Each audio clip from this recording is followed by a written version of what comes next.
Welcome, and thanks for joining us again on today's episode. Today's guest, we really should have done this much sooner. Historically, we focus on speaking with sales leaders and what they do and how they're responsible to drive success through their outside sales teams. Today, we get tactical from an individual contributor level, a territory manager level. What can and should territory reps do to drive success? How do they organize their day? How do they know who to see and when to see them? How do they communicate with their managers? What do they want and need from their managers? Our guest today, he's managed a really large 3-state territory in North Carolina, Virginia, West Virginia, with well over 1,000 accounts to cover, which included existing customers, stale or former customers, and obviously driving net new business. He's motivated, ambitious, energetic, trustworthy, and extremely organized, which are all characteristics that make Drew Cline a top performer, a perennial top performer as an individual contributor, specifically in the med device space. He's recently earned the seat of leading others and has a passion for helping others perform at a really high level. Drew, welcome to the podcast. Thanks for joining us. Hey, JT, thanks for having me. Really super pumped to be here and ready to talk about sales as always. Absolutely. One of my neighbors in the Raleigh-Durham area here as well. So, Drew, let's dive in. Start out sales background. I always like hearing this. Like, what got you into sales in the first place?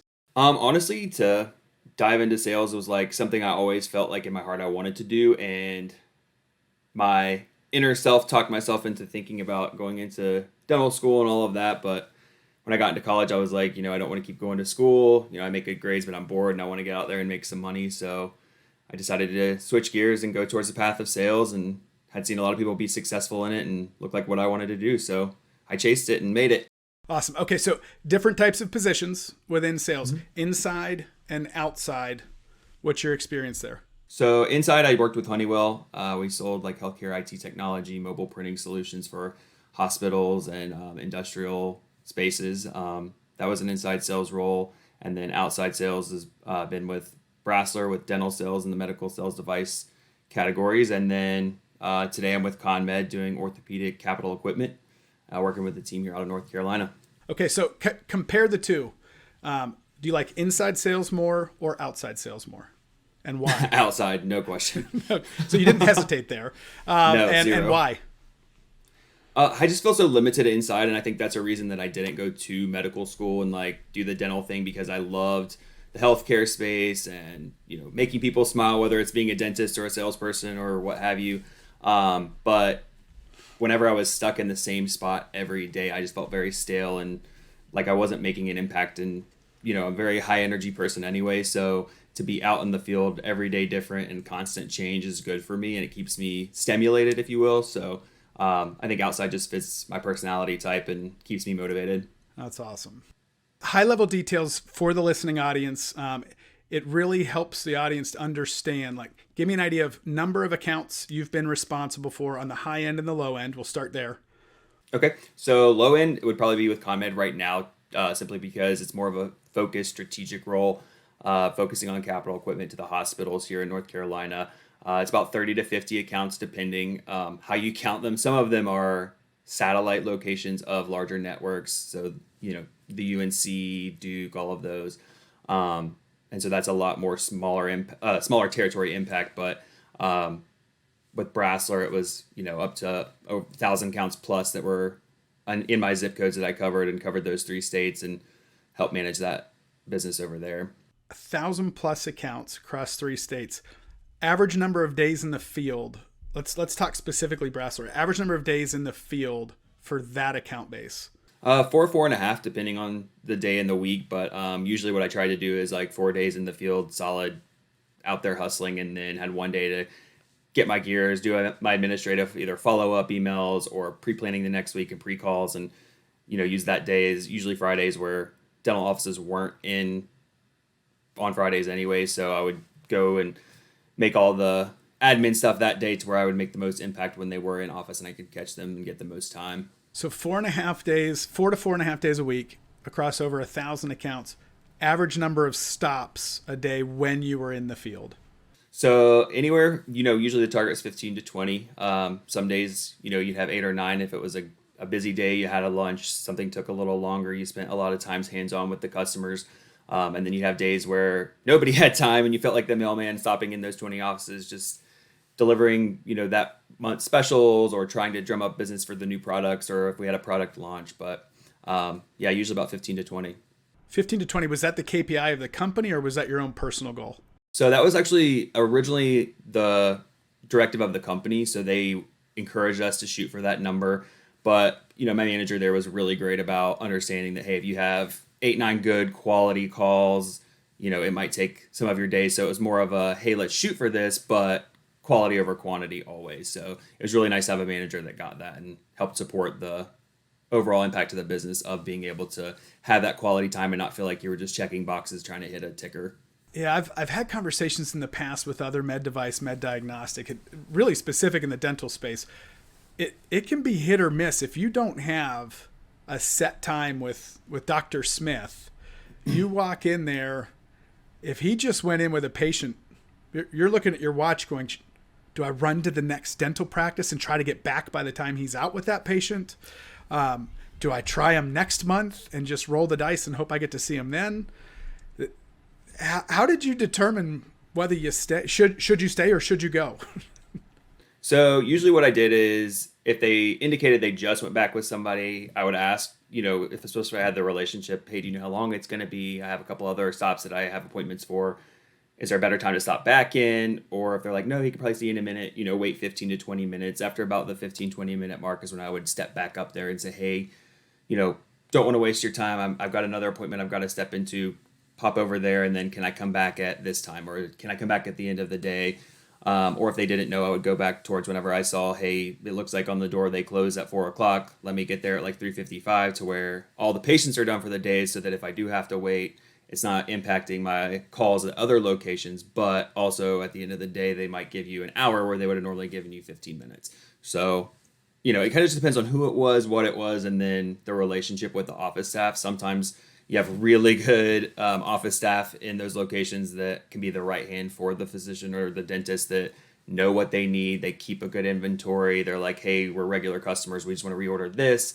And then I can kind of lay the foundation of a seed of something that I wanted to talk about that maybe they weren't using and say, I can swing back by, but let's set up, a lunch and learn or an appointment for me to be here either next visit or at the end of the day. Awesome.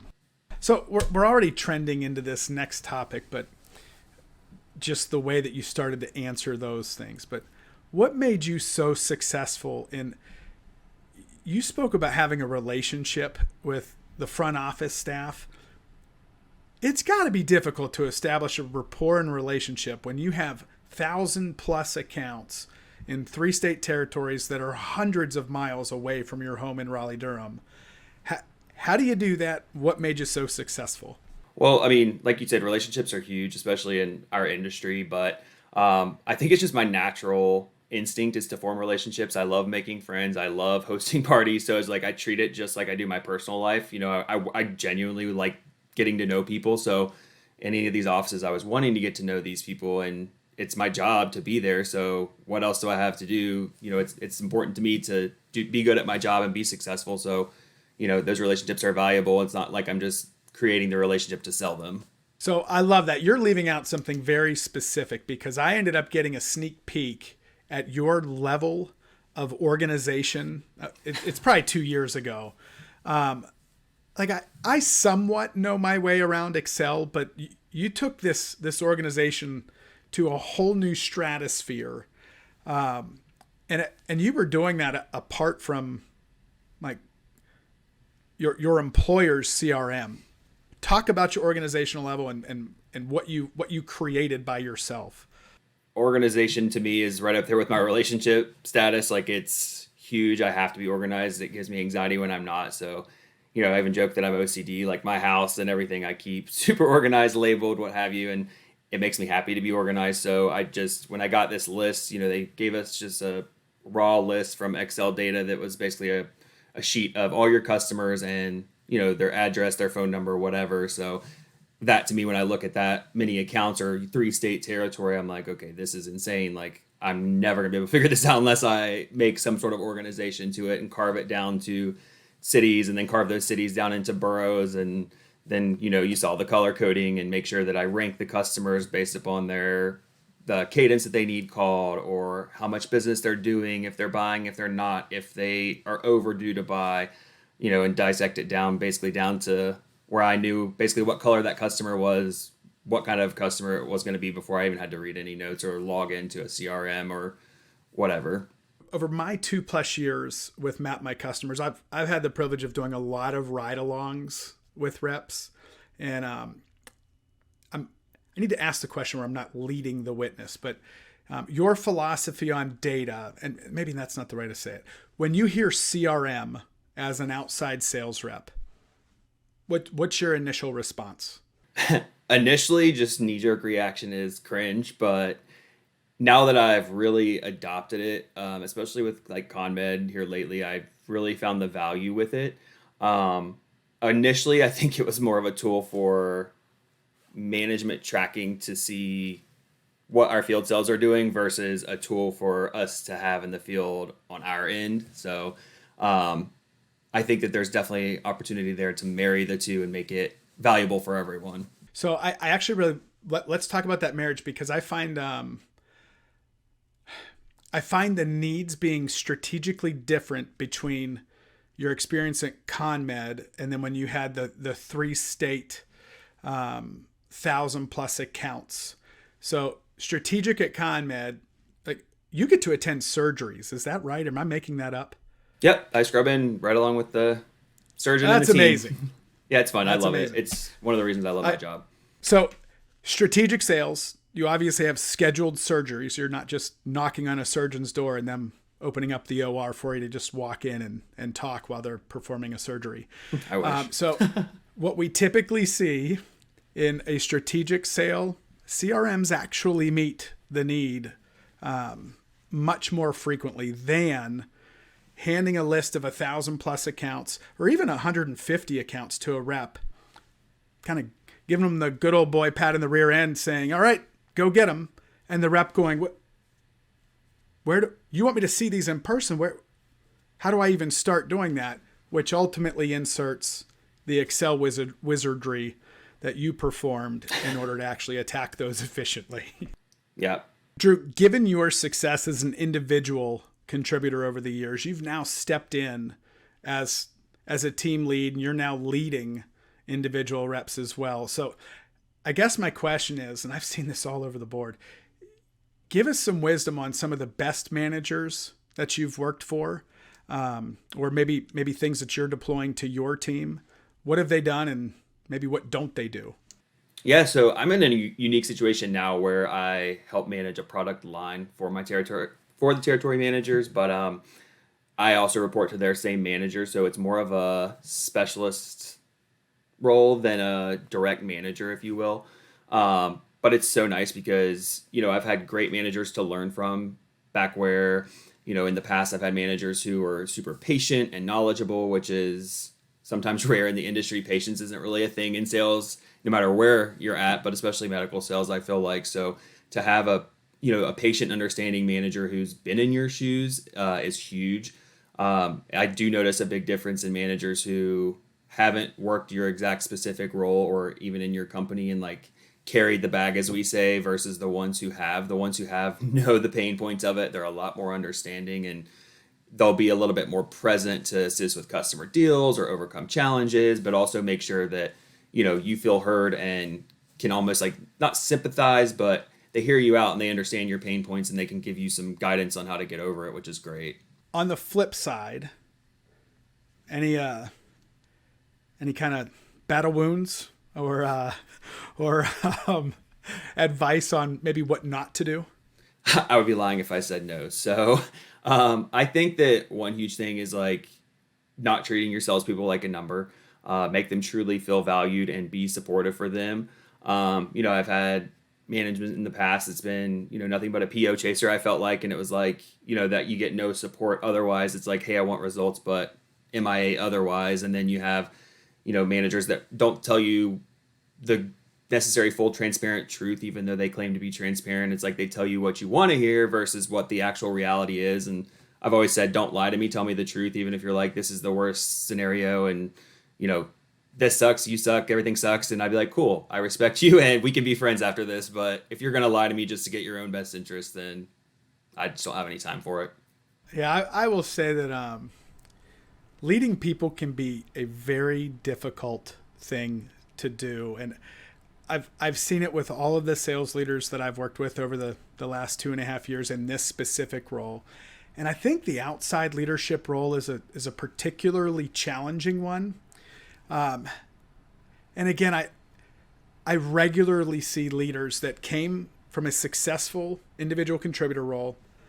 They get into the leadership seat and they only want to be viewed as a best friend.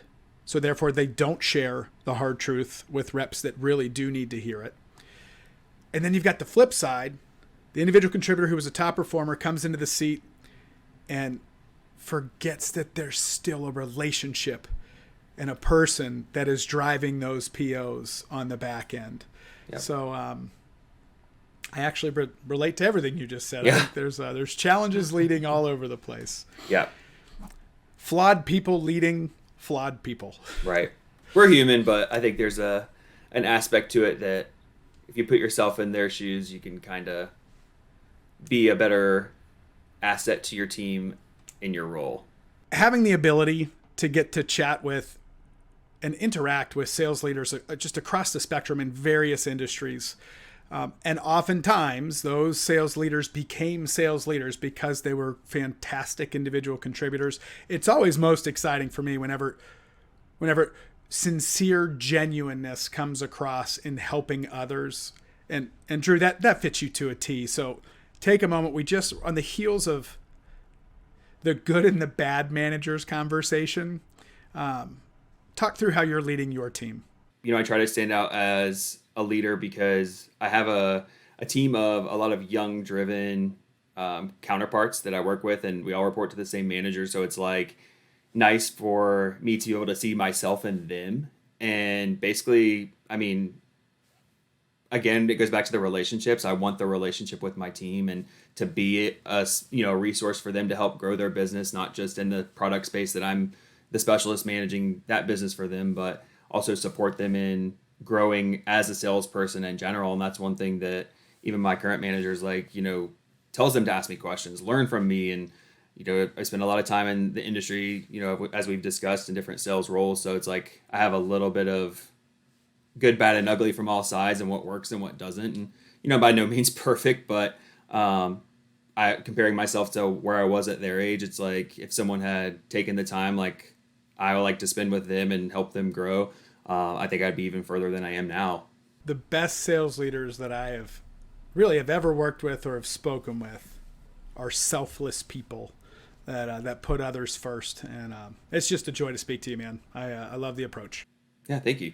Drew, in addition to your Excel expertise and the CRMs, any other platforms or tools that you've leveraged to really help you in the field and help you be successful? I'm very fortunate to grow up in the technology age, just because we are able to have social media and use LinkedIn and other platforms to be able to not only connect, but to get information we would have never got back before, computers even existed or information was readily available. So super fortunate there, but I also go, listen to podcasts that are industry specific or sales specific to get tips and tricks. I call it the shopping cart mentality. I take what I think will work for me and try it, and what I don't, I toss out and keep going past in the aisles, if you will. And I try to check out a lot of books that seem like they would relate to what I do, and tools like I've had an experience using Mac My Customers in the past, and that was a huge one for me because I felt like it tied what I wanted as a sales rep to what my management was seeking from me information wise, to say, hey, we can track what you're doing and see, what you're doing is effective and what's not effective. But also I was able to stay focused on my job and not the administrative side of it by just logging my activities and keeping my notes for my own personal records. But it also helps everybody see on a clear picture of what it is. So, there's a lot of great tools out there. Drew, thank you so much for joining us today. It's always good to get additional perspectives, your individual contributor background, coupled with your passion for helping people, absolutely invaluable. Thank you very much. Yeah, thanks, JT. I appreciate you having me on and look forward to see where you guys go. Thank you again for listening today. Thank you to our sponsor, Map My Customers, as well. Remember, traditional CRMs were never designed specifically for outside sales reps. SAP, Oracle, Microsoft Dynamics, Salesforce, HubSpot, Pega, the list goes on. They're too complex, too cumbersome, and way too administratively time-consuming, along with a glaring lack of mobile-friendly options. Remember that half of our customers leverage Map My Customers as the CRM of record, and the other half use Map My Customers as the tip of the spear for their existing CRM. Designed specifically for outside sales reps with a mobile-first platform, helping to strategically segment accounts, along with routing and mapping, activity logging, and much, much more. Remember that ease of use drives adoption, adoption delivers data, and data delivers the insights. Visit mapmycustomers.me for more info. Be sure to subscribe to the podcast, share with your friends, your colleagues, and your family members. If you do have additional questions or comments for Drew or myself, please shoot us a message. We'd love to hear from you and answer any questions you have, and certainly learn what you think about the episode. Come join us again soon. Thanks for listening.